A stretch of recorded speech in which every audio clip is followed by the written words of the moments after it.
As we enter into award season, one can expect a good helping of Oscar bait movies to find their way into cinemas. So while we've already had films like Oppenheimer and Air throwing their hearts into the ring, most of the expected heavy hitters are only now starting to reveal themselves. And they don't really get much heavier than Killers of the Flower Moon, Martin Scorsese's $200 million epic drama. But does the film put all that money to good use, or is it simply overlong and over budgeted? Hi guys, Michael Abayemi here, and today I'm reviewing Killers of the Flower Moon. Based on the book of the same name, the film tells the story of the true life events that came to be known as the Osage murders. It features an acting ensemble that includes Leonardo DiCaprio and Robert De Niro. The former plays a man returning home from the war to help his uncle in the Osage Nation, a reserve largely owned and controlled by wealthy Native Americans. But after he marries into one such family at the behest of his uncle, he is soon pushed to go to any lengths to help secure the family inheritance. The first I'd heard of Killers of the Flower Moon was back when it was still being shopped around by Martin Scorsese. It immediately drew attention due to its $200 million price tag, an amount that was eventually raised when distribution rights were picked up by Apple TV+. But rather than relegate the film to their streaming platform, the company has chosen to give it a full theatrical release. This will no doubt go a long way in helping to recoup some of that cost, as well as boosting its prospects for consideration at the various film awards. As for whether or not any of that money is on display during the film itself, I'll say that it certainly feels just as epic and sprawling as it had set out to be.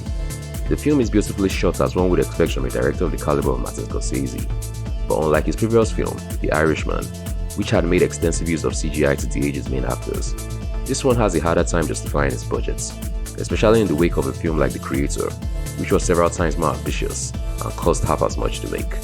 This means that most of its production costs must have gone towards salaries for a stellar acting ensemble. Both Leonardo DiCaprio and Robert De Niro give what could be considered career best performances, but it was actually Lily Gladstone that serves as the film's emotional core.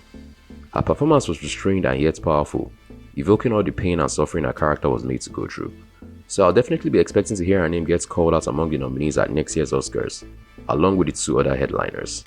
The fact that both Jesse Plemons and Brendan Fraser don't even make an appearance until well into the movie's runtime just shows just how stacked the cast is. Speaking of runtime, you do start to feel the film's overall length at nearly 3.5 hours, especially during the second act when things began to drag a bit. But it is a testament to the tightly written script that was kept engaged for most of the movie regardless.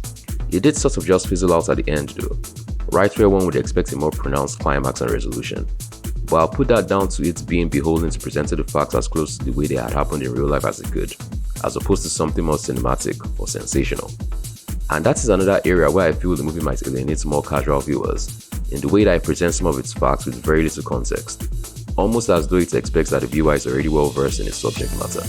It also bears mentioning that the film might be a little too hard to stomach for some, due to the deplorable natures of the killings alluded to by its title, as it never shies away from depicting each one in cold and graphic ways.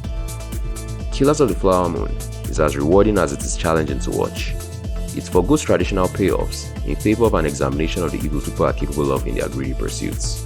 The fact that it is still able to pause long enough to allow the viewer to appreciate moments of beauty and minstrel of its horrors helps keep it grounded and well out of the realm of being considered exploitative.